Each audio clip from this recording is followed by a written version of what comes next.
of you what this instrument is. And I'll tell you, it's a mountain dulcimer.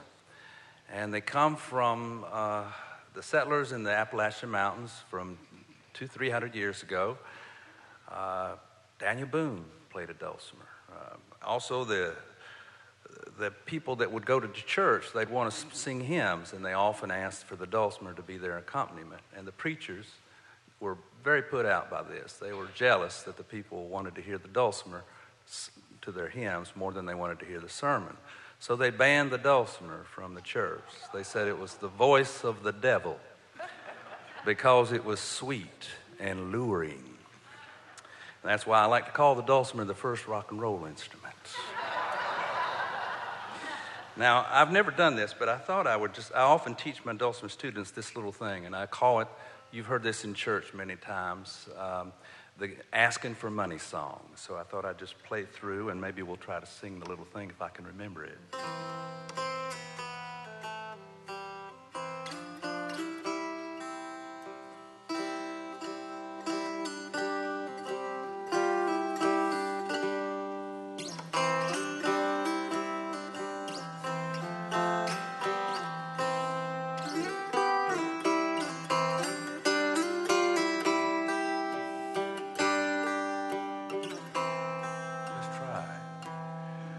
I don't know if I know the words, but I'll try. Praise God from whom all blessings flow. Praise God, all creatures here below. Praise God above ye heavenly hosts. Praise Father, Son, and Holy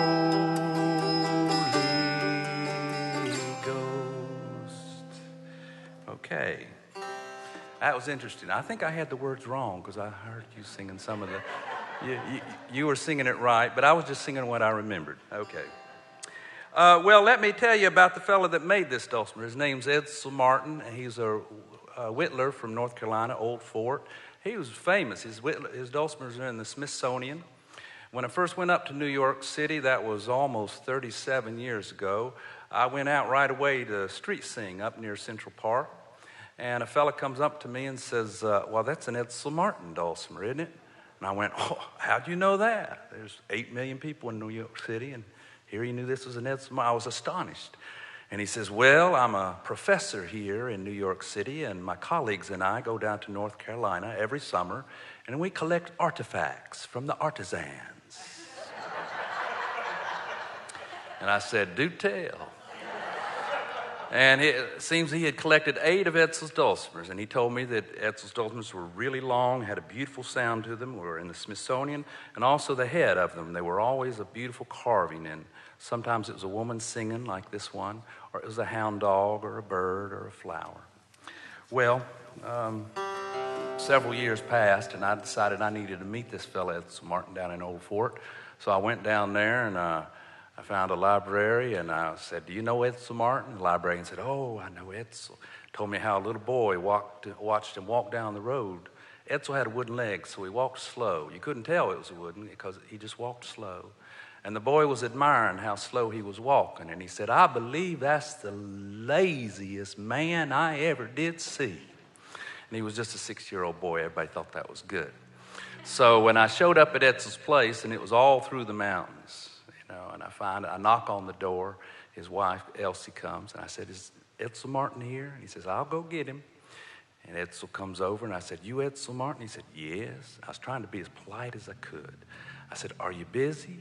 He says, well, I was just about to button up my shirt. And sure enough, his shirt was unbuttoned all the way down to his belly. Every time I visited him, it would always like that.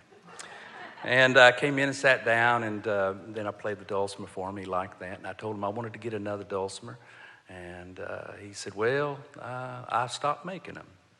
But then he played a little with me, and he kept hearing me play some more. And he says, I think I'll make you another dulcimer. It'll be $1,000. And I said, wow.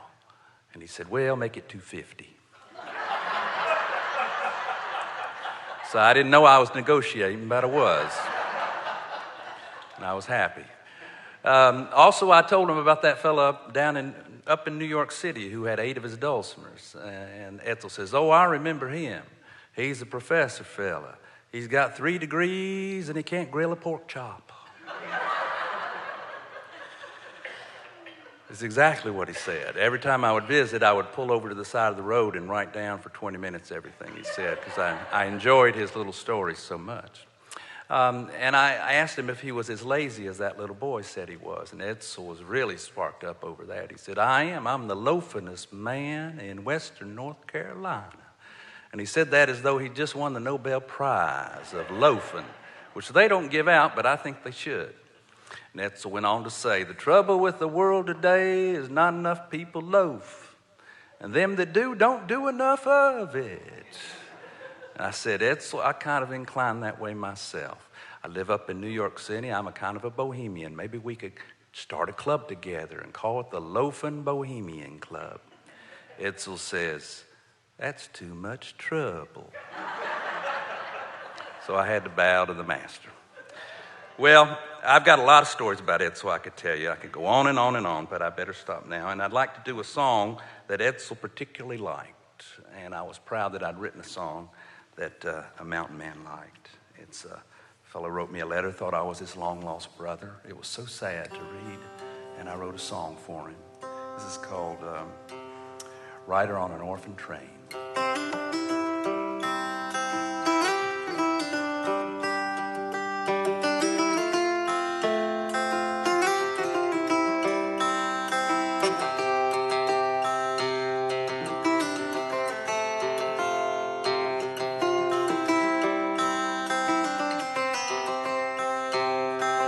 Once I rode an orphan train, and my brother did the same. They split us up in Missouri. James was 5 and I was 3. He got taken by some pair, but for me did not care. We were brave and did not cry when they made us say goodbye.